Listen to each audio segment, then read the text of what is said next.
Hi, this is Amanda, and I'm going to present the Merrill Lynch scandal. A brief history of the company. In 1914, Charles E. Merrill and Company opened its doors in January. In May, after Edmund Lynch joins the company, they opened an office on Wall Street in downtown Manhattan. In 1915, the firm changes its name to Merrill, Lynch and Company. An associate noticed the difference between the partners. Merrill could imagine the possibilities. Lynch imagined what might go wrong in the Maleficent world.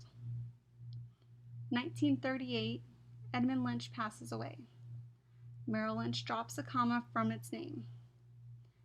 1956, the company helps take Ford Motor Company public, giving the firm its first billion-dollar year in underwriting. The same year, Charles Merrill passes away. In 1964, the company buys C.J. Devine and becomes a dealer in fixed income securities. In 1971, Merrill Lynch goes public and lists on the New York Stock Exchange. In 1976, the company creates Merrill Lynch Asset Management. In 1999, Merrill is the world's largest underwriter of stock and bonds for the last time, as the title goes to Citigroup the following year. March 17, 2003. The Securities and Exchange Commission charged Merrill Lynch and Company and 4 of its former executives with aiding and abetting Enron in securities fraud. This scandal involves 2 different transactions. The first transaction was an asset parking arrangement on December 29, 1999. Merrill Lynch bought an interest in Nigerian barges from Enron. They had a verbal agreement with Enron that would pay back Merrill's loan with 22% interest within 6 months, and then repurchase the barges or sell them to a third party, according to the indictment. In substance, this transaction was a bridge loan because the risk and rewards of ownership of the interest in the barges did not pass to Merrill Lynch. The company and executives knew that Enron would record a $28 million revenue and $12 million pre-tax income in connection with this transaction. The commission alleges that Merrill Lynch and the executives entered into this transaction to accommodate Enron. Ultimately, 6 months after buying the barges, a partnership called LJM2 bought the Merrill interest at $7.5 million.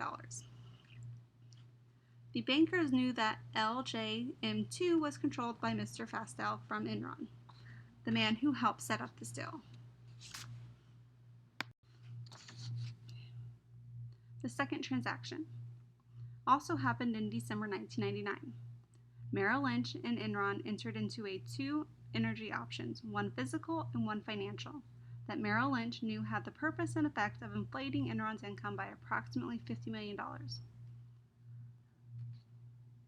The trading under these options was not scheduled to begin for approximately 9 months. Before the transaction was closed, Enron told Merrill Lynch that despite the normal terms of 4 years, it might want to unwind this transaction early. Merrill Lynch believed that the 2 trades were essentially a wash and knew that the transaction would have a significant impact on Enron's reported results, bonuses, and stock price. Merrill Lynch demanded a multi-million-dollar fee for entering into this transaction. Enron ultimately agreed to pay Merrill Lynch a structured fee to be paid over 4 years with a net present value of $17 million. In 2000, Enron approached Merrill Lynch seeking to unwind the transaction before the trading began. The deal was unwound in June 2000 after Merrill Lynch agreed to reduce its fee to $8.5 million to terminate the transaction. Robert S. First, the managing director in 1999 and 2000, and Enron's relationship manager in the investment bank. He was the one who Enron's treasurer contacted about buying the interest in the barges, and recommended the company take part in the transaction since Enron was an important client. He supposedly knew, among other things, that the second transaction was essentially risk-free to Merrill Lynch and had the purpose and effect of inflating Enron's reporting income. He knew that Enron was contemplating unwinding the energy trade transaction after obtaining the earnings benefit. Without admitting or denying the allegations in the complaint, First has now been permanently enjoined from violating the anti-fraud provisions as well as aiding and abetting violations of the periodic reporting, books and records, and internal controls provisions. He's also barred from serving as an officer or director of a public company for 5 years. In order to pay $300,001 in disgorgement and civil money penalties and for deposit into the Commission's Enron Fair Fund. In 2001, he resigned from the company and was sentenced to a 37-month term at a federal prison outside Dallas. Daniel H. Bailey was the head of Global Investment Banking Division from 1999 to 2001. He was the one who called senior management at Enron to confirm the commitment to guarantee they would take back the barges within 6 months. Just like First, he, without admitting or denying the allegations of the commission complaint, he was permanently enjoined from violating the anti-fraud provisions as well as aiding and abetting violations of the periodic reporting, books and records, and internal control provisions. He was barred from serving as an officer or director of a public company for 5 years in order to pay $3,001 in disgorgement and civil money penalties. He retired from Merrill Lynch in the fall of 2002 and was sentenced to a 30-month term in prison. Schuyler M. Tilney was head of the Global Energy and Power Division within investment banking until 2001, when he was promoted to Global Head of Energy and Power Group. He was, like the other two, charged with aiding and abetting Enron. He helped get the approval on the transaction with the Nigerian barges. He discussed with Bailey about the terms of the transaction and also helped with the second transaction to offset the energy trade. Tilney was placed on administrative leave by Merrill Lynch in 2002 and terminated September 18, 2002. Today, from what I saw, he is the Executive Vice President of Corporate Development at Select Energy Services Incorporated.